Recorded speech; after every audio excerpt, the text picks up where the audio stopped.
Some of the best engineers come from the worst projects. If you're able to come out the back of it with all these lessons learned, that's the spice, that's the experience that you bring to the next job.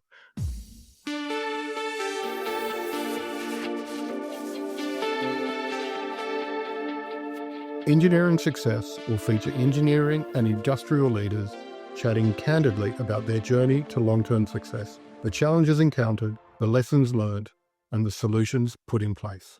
You'll hear actionable insights from peers on how they established strong company cultures, systematized operations, leveraged sales and marketing to consistently generate customers, overcame financial challenges, faced increasing competition, and adapted to change to manage growth. Today's guest is Ed Tsang, founder and principal of Tsang Civil Consultants, a Sydney-based consultancy specialising in civil superintendency and project management.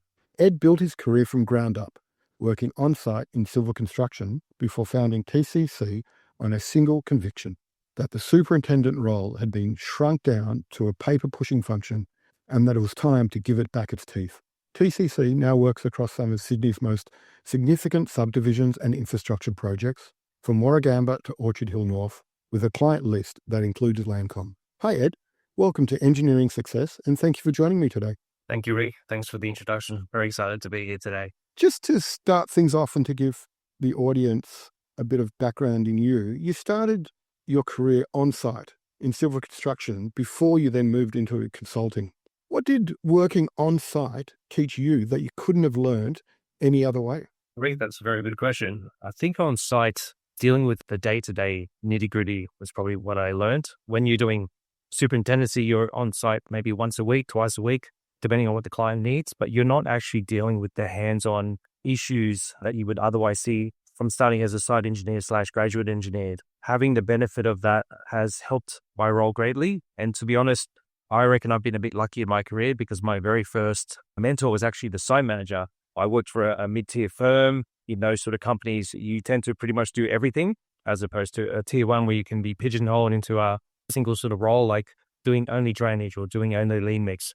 I got to experience everything, but without the absence of a project manager, the site foreman actually trained me up and you learn all the practical aspects. I had to fill sandbags. I had to help them lay pipes. I learned how to use a rover and read levels. So it was a very hands-on role. There is nothing better than learning the trade from being on the tools, so to speak.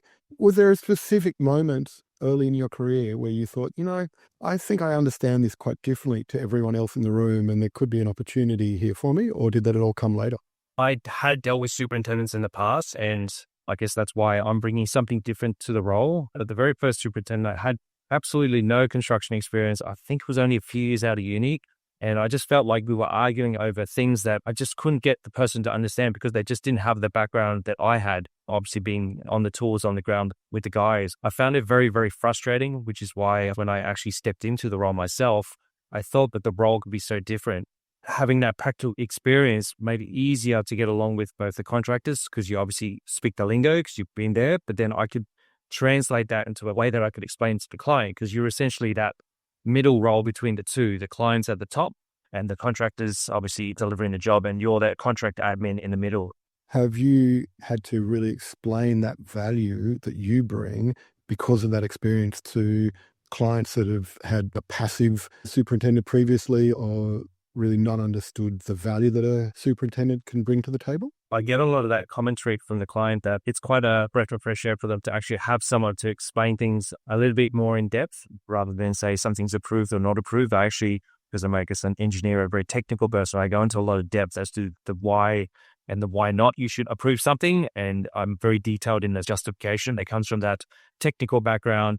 I'm able to get the information I need out of the contractors because I know either where they're hiding money or what they've done differently, because I've done that role before, that they've found it a massive refreshing change. And to be honest, you would think it works against the contractor, but it actually doesn't because I talk the lingo and understand their pain points. I'm able to translate something that's fair to the client and say, look, this is something that the contractor is entitled to. Or if I see that the contractor, forgive my language, is taking a piss on something and trying to claim something they're not entitled to, I can call them out easier. And they understand that I actually know what they're talking about or where they've hidden the money or hidden the fat in sort of a program or something. And they realize that through the whole process, because the intent of the superintendent role is actually to be fair.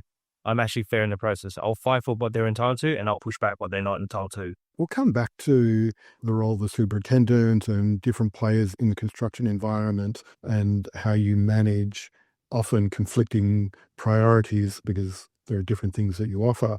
But let's start by just going a little bit back in history and to the time when you started to think about and then opened TCC. You'd obviously, as I said earlier, you'd come from construction experience, on-site work. What made you jump from being on that side of the fence in terms of on the site and in construction to first becoming an engineering consultant with firms and then starting your own firm? I go back in time, very early on in my career, probably a year after I was a graduate, I actually met someone who actually was my client at the time, Casey Miles. And I think a few years later, he went into the consultancy side and was always asking me to come across. And then he eventually went from the consultant side to start his own business. For years and years, we obviously kept in touch. He's been asking me to come into the consultancy space and do my own thing. But I was nervous. I said, no, I don't have enough experience. Throughout my career, I was always someone who got bored very easily. So I moved a lot. If you check my LinkedIn and my history, I've actually had a lot of roles. There's always been roles where I've been able to learn more or develop something new or learn something different in civil engineering. Yes, it is in road and infrastructure aspect, but it's always something different. My very last role before I went into doing my own thing was the utilities role. I'd always dealt with utilities in construction, but you never deal in the detail. My role specifically was a utilities coordinator, and this was the Schofields road upgrade. So I had to understand in detail water mains and electrical. I had to make sure I had met the outages or cutovers. I actually had to understand the technical detail in it. About a year after I'd been doing that role, getting frustrated, under the pump as usual when you're on site with no resourcing, I decided, you know what, I'm actually going to make a change. I'm going to get out and I'm going to do something different. While I was doing that role, I actually was estimating on the side for a small firm, just helping them out. And I decided, you know what, I'm going to do that because these small firms I found don't have enough capacity for a full-time estimator. I thought I could estimate for a few of them, and that would be my role. And I step back from the site life. You can estimate whenever you want. You choose your own hours. I can do it at night if I'm busy in the daytime. I spoke to a few people first and tried to make sure that you have some work lined up. When you step away, a few people promised me work. So I stepped away, but only one person came through, which freaked me out. But I spoke to this friend of mine and he said, how about you talk to this guy who set up his own business? I'd actually crossed paths with him a few years ago. He was working with someone at the time, but he'd set up his own business. And he said, why don't you do the superintendent role? I'd forgotten about the superintendent role because I was on infrastructure jobs at the time, which was direct transport jobs because transport actually do that sort of contract admin role in-house themselves. Anyway, I rang the guy and said, hey, I don't know if you remember me, but I heard you've started your own thing. I'm interested to see if I can contract to you. And lo and behold, he did remember me, which was for a good reason. I was worried and said, yes, I do remember you. He'd actually run a sewer through one of my projects. And he said he remembered telling me how to do something, but I corrected him and I said, no, we're not doing it that way. We're going to do it this way because it's my reputation on the line and I need to make sure it's done right. Apparently he remembered that story and appreciated that honesty. And honestly, I didn't even remember that story, but I was thankful for that. I started as a contractor with that company doing the superintendent role as well as the estimating on the side. There's a few things I'd love to dig a little bit deeper in there. First of all, you said before you started even thinking about moving out on your own, you were really frustrated with what was going on. I'd love to understand what was the frustrations that you were experiencing, and were they frustrations more with the job and the company you're working with, or were these more industry frustrations that you just felt that people were doing this all wrong and that you saw a different path forward? I think it was a combination of both. I do find it as an industry-wide thing. When I look back in my career, I've always found that I'm overloaded with work. The projects seem to always be under-resourced and get along with everything. Fortunately, from the very beginning, I've always been overloaded, but obviously it was accumulating over years and years and years, and I was getting frustrated with that sort of workload. The training I found wasn't there. Like I said, very early on, I just didn't have a project manager. And even later on in my career, yes, I had a full-time crew and a project manager crew, but there was no real training on the job, and you really had to learn yourself. The difference between the mid-tiers and the tier ones that I've found is when I was even in the tier ones, everyone is still siloed. They don't really cohesively work together. And that's how jobs lose money. If you're not working well as a team, you're just burning dollars on a job. There's rework because no one thinks ahead to the other guy looking after the other part of work that has to come through your job. They're doing things that are not thinking collectively as a project in a whole. I see that even now, which is why I'm getting dragged in earlier than the superintendent role, is actually to look at sites holistically to make sure everything's coordinated well. We're not doing redundant works in future stages. It's that foresight now. But all that came from being on the ground, which is why I probably preferred the mid-tier stuff because I have more control over all the packages as opposed to a tier one when, yes, I am looking after one package and someone else looks after another package. But again, they don't gel very well. It's amazing how much frustration most people just put up with in a positive way drove you to make change. The other thing I wanted to dig into, you mentioned that you started by saying, well, I could do this estimating work. And the first thing you did was rang a number of former clients to try to tee up work. First of all, it was, can I get work for you as a freelance consultant, as a gun for hire, but also just specifically in the estimating work and the superintendent stuff came later. Again, when you did go out on your own, was that all it was? You just wanted to see if you could have enough consistent clients to earn your salary rather than a vision around building a business with a team and values and really having a position in industry of how things should be done? Yeah. To be honest, I never set out to do estimating. A few contractors actually approached me and they said they were looking for estimators. They were talking to different people and my name kept coming up. I was like, oh, that's interesting. My background is not traditionally estimating, obviously, because I was on the ground, but because you know how to build the job from the ground up, you should be able to estimate from first principles, which is good and bad. I've been told that estimators over time who have come from the field are great in the beginning, but then as they progress in their careers, they sometimes forget some of the nuances on site and are really just a rates estimator. When you're doing works for the smaller guys, you really have to think from first principles because small projects, as opposed to large projects, if you've got a problem here, you can move the crew and do something else, right? Small projects, you've got to work very methodical, very sequentially. You're going to have all of your ducks in a row, so to speak, to make sure that everything flows smoothly. Because I was very detailed in what I did and the way I run things on site, it worked out well for me having that methodical thought process. I did miss the side, which is why the super role appealed to me more, but it has that perfect balance. I do go on site, I do sort the construction, and then the contract admin side of it as well.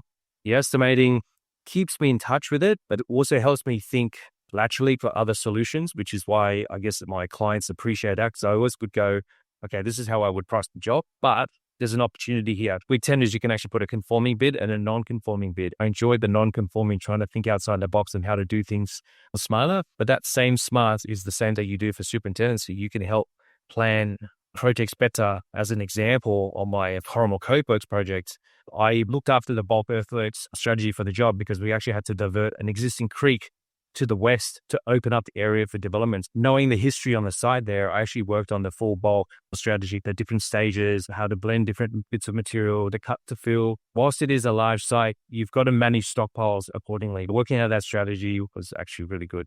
Fortunately, that document became part of the tender set for the tenderers. The way I wrote it is like, this is what I know based on the knowledge I have of the site. Please tell me if you have another way to do things. Lo and behold, everyone adopted my methodology. They said, no, that's actually the right way to do things. A bit of a kudos that I'm doing the right thing and I've still got the same knowledge from when I was an engineer on the field. For the listeners, so they understand, your services page on your website talks about a principal representative and a superintendent, and we've also talked a bit about the estimator role as well. For our listeners who aren't really detailed in civil constructions and don't have an understanding that, just can you briefly talk about what each of those roles means? Also, there's some tension between those roles as well. So why can sitting in both of those roles, the representative and superintendent, sometimes be a little bit complicated? Most of the contracts operate under an AS4000 model, and AS4000 references a superintendent as required for the job to manage the contract or be that conduit between the developer and the contractor. A principal's rep role, the way that they've written it, is a little bit more client-side biased, whereas the superintendent under AS4000 is unbiased. That's usually where the tension is. If it's labeled as a principal's representative role, the client has the final say on variations, EOTs, all that sort of stuff.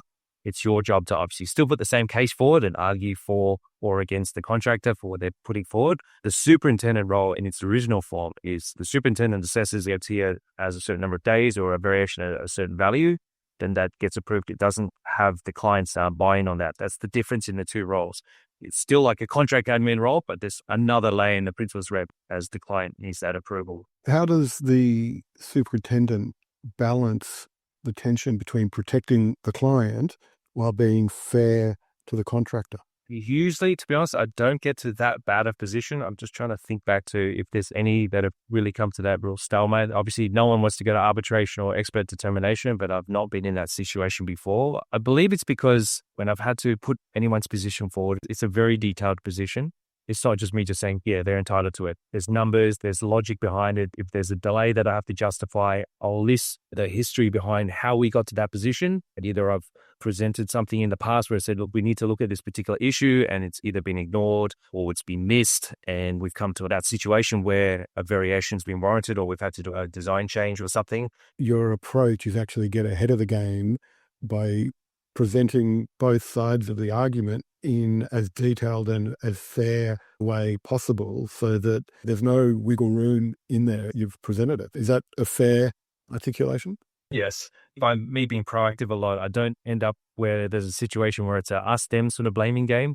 I guess my ability to foresee the issues has helped a lot of projects, which is why I guess I don't come across this very much, because that proactive nature tends to resolve a lot of the issues before they become a massive issue for everybody, for both parties. Just to go a little bit deeper, and obviously in preparation, I did some research and went through your website, and your website talks about constructability and you catching problems before they happen. A lot of that might be in your thoroughness in how you think about arguments and present that. Can you walk me through what actually happens and what that looks like so that you're, as you say, catching problems before they happen? Everyone's trying to obviously meet deadlines and push things through. So designers are going through, yes, it is a two-dimensional drawing and you have long sections and cross sections and all that sort of thing. But some of the finer detail gets missed, I find, when they're checking.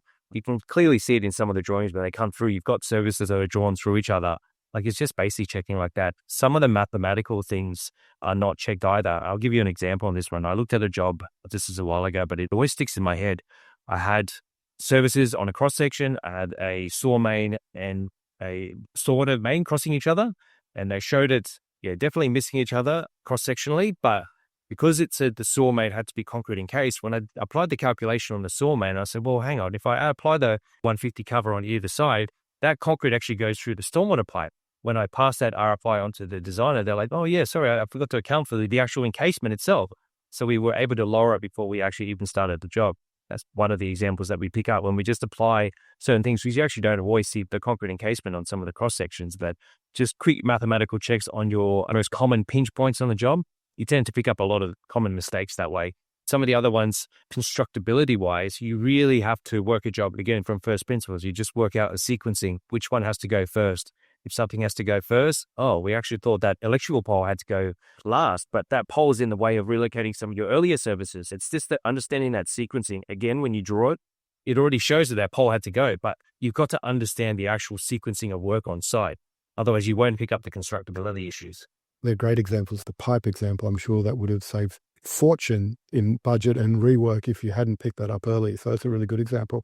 One of the common feedback I get from engineering firms is that, as you've already said, because time is always pressing, because budgets are getting tighter, the impact is always on people's time to actually think about projects before they get into it. In your world, where upfront thinking saves dollars further up, how do you get paid for that proactive work up front? Do you build that into the scope, or actually do you have to fight and justify it much more because the clients really just don't understand the value that an attentive and engaged superintendent brings to the table? Unfortunately, it's the latter, Rick. You have to fight for it. A lot of my repeat clients, I see that value add now. I've got a job with Lendlease at the moment, and they've asked us to look ahead at their next intersection, and we actually pulled together a constructability document for them with the summary of all the pinch points on the job where we feel that more detailed design or investigation was required.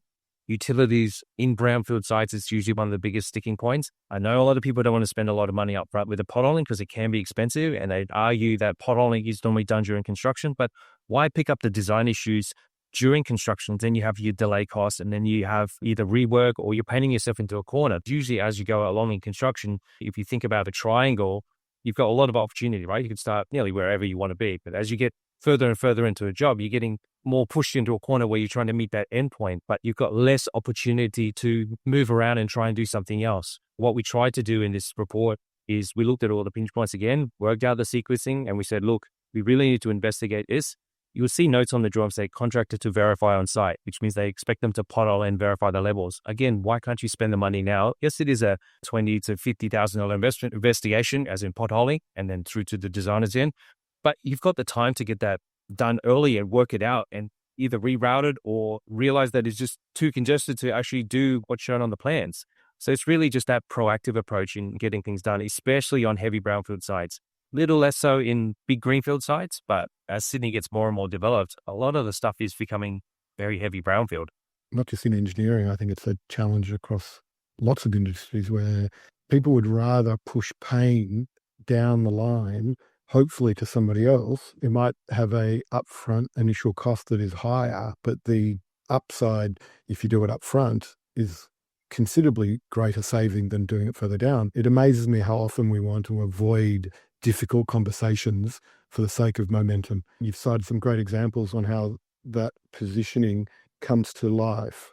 If you then thought more broadly about the industry and the vision or the change you're trying to make in terms of the role of the superintendent, are there questions that you wish developers would ask more often before they engage a superintendent? I'm not talking about before they engage you, but if more developers thought about these sorts of questions up front, the industry would shift, and that practical advice and the real results would actually be a much more tangible benefit if they stopped and thought up front. Like you said, that was a bit of a tagline on my website, but if the developers actually ask the superintendents to give examples of what they've done to show that value add of what they bring to each of their projects, linked to even the staff or the lead rep on the role, I think that would get a lot more benefit. What I like to do is have it's not a lessons learned, but gives the project that we're on, example of what we've done to show that value add, the problem that we had, what we did to solve it, and they can see that value add. I didn't want to just have, hey, I'm working on such and such a project and that's it. It's worth $10 million. You build a park and et cetera, et cetera. But showing the actual value and the smarts in it. When I do my bids to new clients, I try and do a free constructability because I don't like to say that, yes, aren't they great super and I can solve all your problems without putting some meaning to it. Any new job, it's a blank canvas. The other jobs, I've given those jobs, but let me look at your job in isolation because I'm bidding on it. I'll give you a free constructability advice on that. I won't give all of it, obviously, but I'll give some of it to demonstrate the value that I can bring straight away, like the issues that I can pick up straight away. And then if you want the rest of that value, then by all means, start interacting with me and I'll help unlock the rest of your problems on that process and hopefully save you more than you're paying the superintendent fees on your job. That's a great example of how you demonstrate it before clients start with you, because trust is actually the scarce commodity today. Because as we've said, lots of engineering firms could have the same claims. Because so many make that claim, it actually makes it almost vanilla. We don't see it anymore because there's no trust, because everybody says this, not everybody can do that. But your model of trying to upfront show your perspective and how you think about the problems the client's going to face in the future and bring advice together is really a great example of how you can build trust up front. Might cost you a little bit in terms of time that isn't necessarily covered, but the investment in that time pays off when the project comes together. The same area in terms of when proposals put forward for projects, are there red flags that you identify that you wish more developers would pay attention to these flags because it would solve problems further up and allow them to get a better understanding of what's going on? I think in the same vein as that, when I look at the quality of the drawings at the time and what they're saying that they're putting out to tender to the contractors, that's where I usually flag to them. I say, look, you have obviously certain timeframes you're trying to meet. Usually the superintendent's engaged last, which means the contractor's already either pricing the job or it's gone out to tender at the time and it's in a parallel sort of submission. That's when if they listen and say, look, I've picked up these particular issues on your job. And to be honest, the tenderers do the same thing. But if you have two people telling you that there's issues with your designs or your drawings or your approvals don't seem to make sense, because the contractor obviously does want to win the job, they may be a little bit cheeky in their submission, or they may qualify, usually say our program is based on all approvals are in place at the time of contract award. But I'm already picking up the fact that the design has issues, which means I know it's got to go for a redesign, which should raise alarm bells for the developer to say, hey, I need to sort this out first before we actually start the works, because I know they're anxious to get them on the ground. And some developers will be like, no, I have to get the contract on the ground. But then that's where your delay costs start happening. Yes, you get the guys on the ground, but if you haven't resolved these issues, it's going to cost you more because you've actually got physical people and plant on the ground, which contractors obviously want to get reimbursed for that. But if you could resolve this before they start, obviously you're not incurring those costs yet.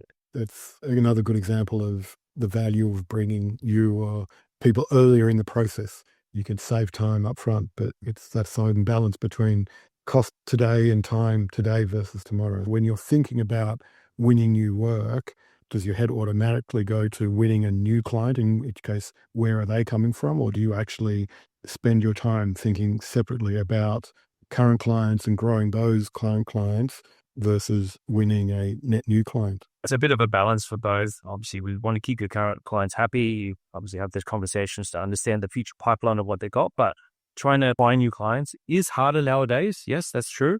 I actually was having this conversation with someone the other day, like your website and advertising only goes so far because this is not an industry where I'm selling products to everybody. You're targeting a specific market. The website is important for new clients who don't know you. So they obviously would look at your website and grab your capability and your lessons learned, those case studies I was mentioning before.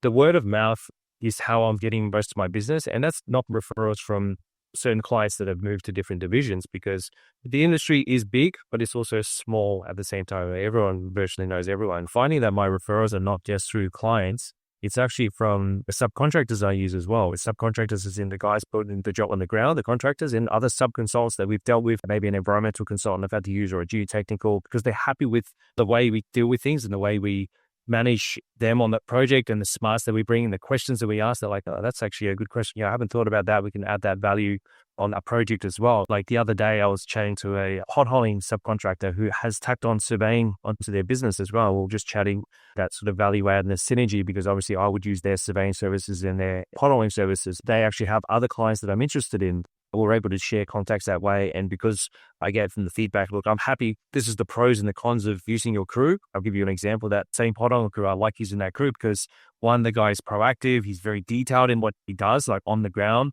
I've visited the crew on the ground and we're always spitballing on how to get the best value of the information. And this is what I mean by that early potholing, to make sure that we design out those problems. His approach to something as simple as potholing was really good and really beneficial to what I need the information for. But again, vice versa, he was happy with the way I managed the project and set it all up and said, this is how we need to do it sequentially. And we sort of had to move the traffic control around a little bit just to suit the staging and the peak flows and off-peak flows. They were happy to reference me onto another client that just purely uses surveying because I was interested in some of their future projects. I've been chasing a sort of a project for a while with one of the universities and finally got this contact from this guy, but that's where the connection came from. I was racking my brain for months trying to figure out how I could get onto this university contact, but lo and behold, it was some other guy that I met randomly through potholing. We work in building out marketing teams and business development strategies for engineering firms, and that model of the relationships that the owner has that drives the referrals. And you're right, it's not necessarily a client referring another opportunity, it's everybody in that. Is that a deliberate approach for you in that you're thinking about it as a channel strategy, and these are the key people that I want to make sure I'm talking to every month, every quarter, because they're the ones that are going to build that pipeline of future work? Or is it a bit more haphazard for you that it's, okay, well, I forgot I need to call Bob, so I'll give Bob a call today?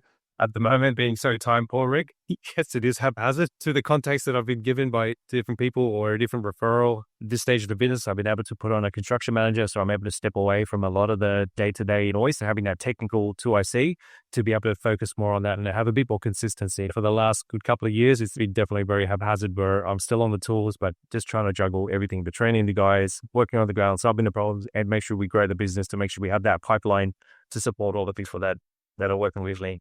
You mentioned earlier that Lendlease is one of your clients. I just mentioned in the introduction that Lancom, for the people that don't know, a New South Wales government developer, so a very large developer in the New South Wales landscape. They're not easy clients to win, and universities, and you talked about the challenges of finding your way into there. So as a small boutique firm, it's not often that you get a direct look in to those large clients that have a strong pipeline in their own. So can you talk through how you came to win clients like that and whether that was an intentional strategy, a bit like the university one you mentioned? You looked for months to try to find that opportunity and then it popped up. But was the Lancom or the Lendlease, were they just people you knew that happened to end up there that took you in, or were they more an intentional approach to driving those opportunities?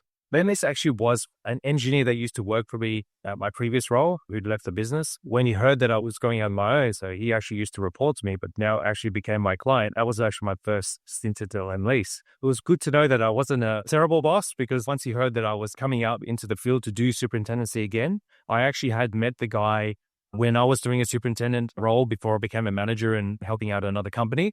But he gave me a call and said, "Hey, I heard all the grapevine that you were doing superintendency, your back boots on the ground, hands-on approach." I'm like, "Yes, that's right." And he goes, "Well, I actually have a project for you." And Appen Road, stage one was, I guess, the break or the way into Lendlease, and Will Laurentis was the guy's name. So I'm always forever grateful that he gave me a shot. But Lancom, as the other example for another sort of a bigger job, I'd done some of the Lancom jobs before in a previous firm. Again, it was interesting. The guy that got me into my first Lancom job, I'd met him in a different company. It was actually a very tricky job that he remembered me from. There was a project that had gone through many superintendents and they had no idea where this job was at. His boss basically said to me, "Ed, I need to know where this job is at." He basically gave me a box of paper, no digital records, just paper. And he said, "I need you to do a full analysis and tell me where the job's at. Give me a cost estimate." And this was Friday afternoon. I said, "Yep, no drama." He goes, "But I need it Monday morning." I said, "What?"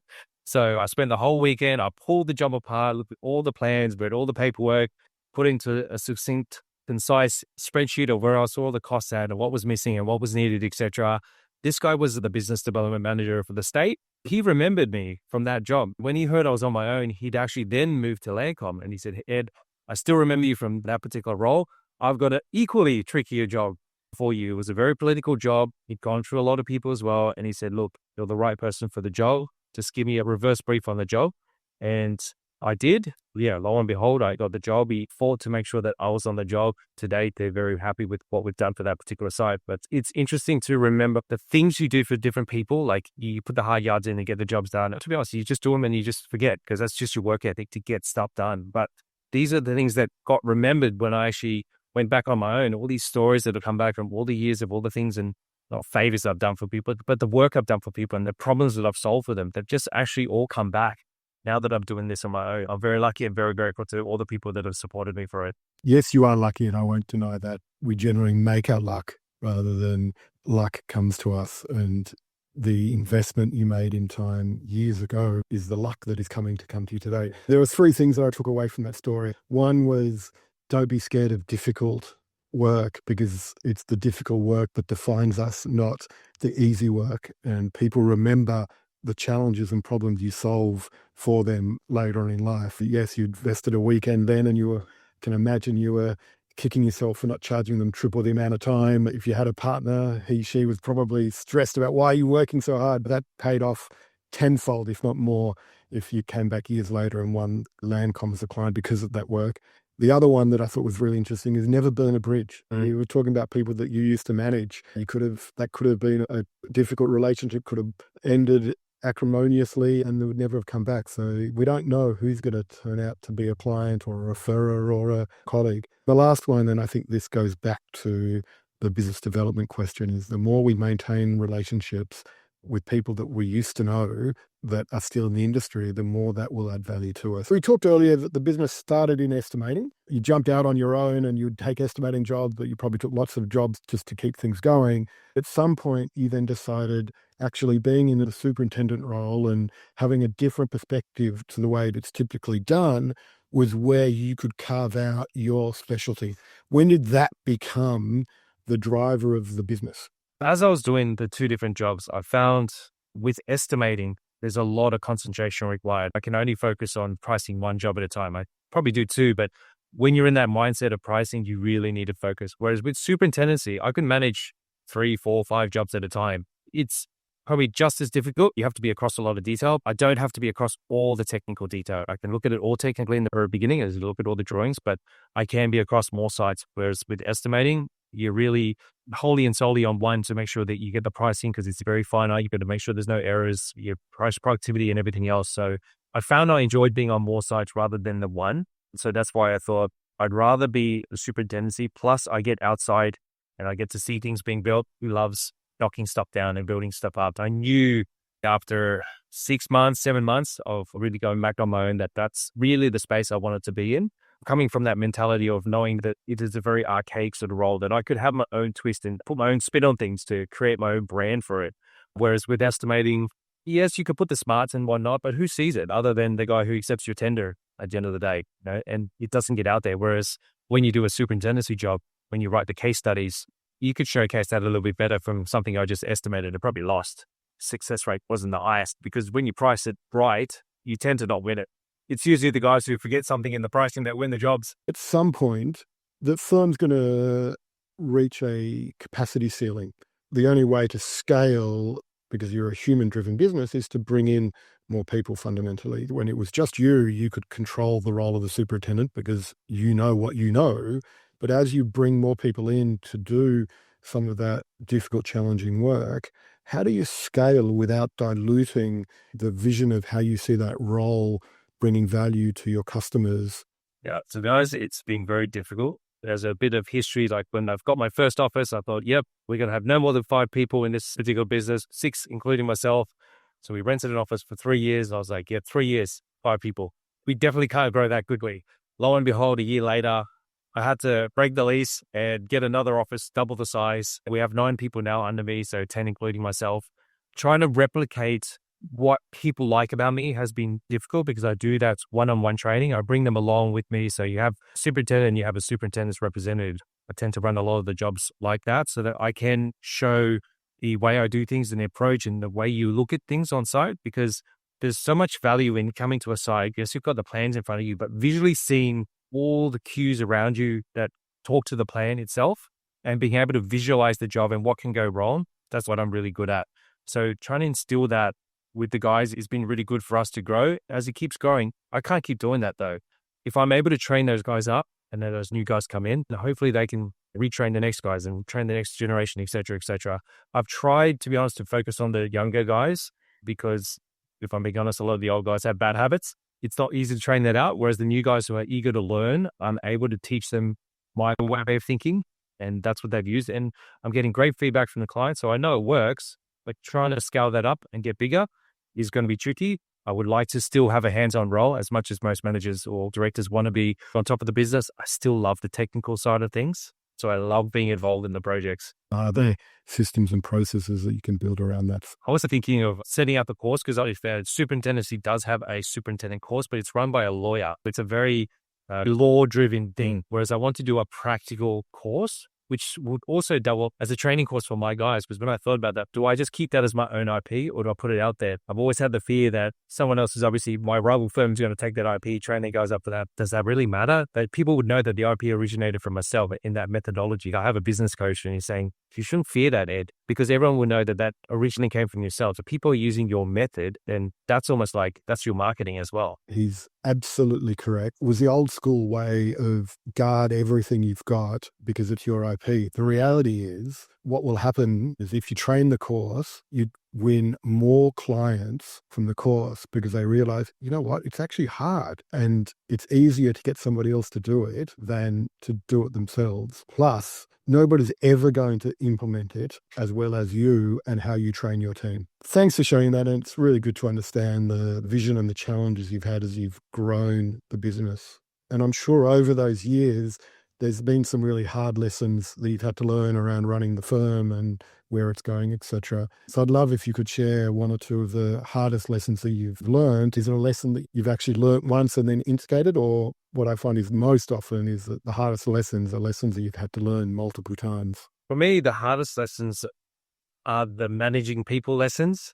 Whilst I've always had throughout my career some sort of management role, I've only typically looked after a couple of people. So when I'm a project manager, say in the construction, I've only had 3 people at the most report to myself. Whereas I've said in this company here, I've got 9. In my previous role, I had 33 report to me. Trying to deal with such a large number of people and culture is what I've found the trickiest thing to keep in the business. When that company is sort of growing in my previous role, when I've sort of stepped up a role, so I was the construction manager in that particular company, I stepped up and I need to put another line of managers below me. I decided to promote internally for that particular role, but it didn't go the way I had planned things. I guess in this new role here in my business, a lot of the commentary I got when I stepped up was that I actually prefer working with you, Ed, but it's hard to have a sort of a very flat structure when you have 30 odd people which may be one of the drivers why in this business here, I'd want to keep it as small as possible. Even now, when I talk to my guys, the feedback when I do the one-on-ones, they're like, we enjoy working with you. Try not to put a manager in between us. They actually open about that sort of feedback. And it's made me really think of how big I want to be and how I can still maintain that connection to the guys.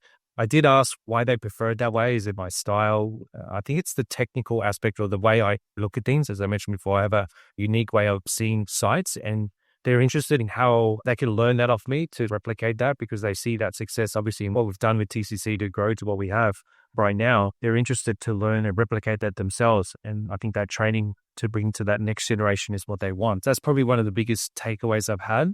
I'm fighting between a smaller business and a much larger business because there are so many interesting projects out there that the benefit of me doing my own thing as opposed to working with someone else is I can pick and choose jobs, but there are a lot of jobs that are interesting. And a lot of the stuff that we do right now, it's got such a varied type of engineering in it. We could be doing a demolition on a job where we have heritage structures next to railway lines, and then we're doing a water main set of relocation next to a reservoir. That particular job had 3 hours just to turn the valves off and divert the mains. All that thinking is different to another job that might be a trunk gas main that we work next to. The boys enjoy that sort of varied workload. I'm interested to just find that balance for everybody who wants to do different things, but are constantly challenged in their sort of engineering mindset to learn more.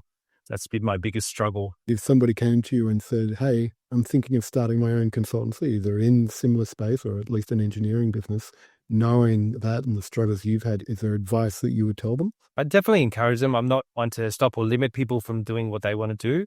What people don't see behind the scenes, and I guess what all business owners are, is you can't switch off. These guys are able to do their job and then probably head home.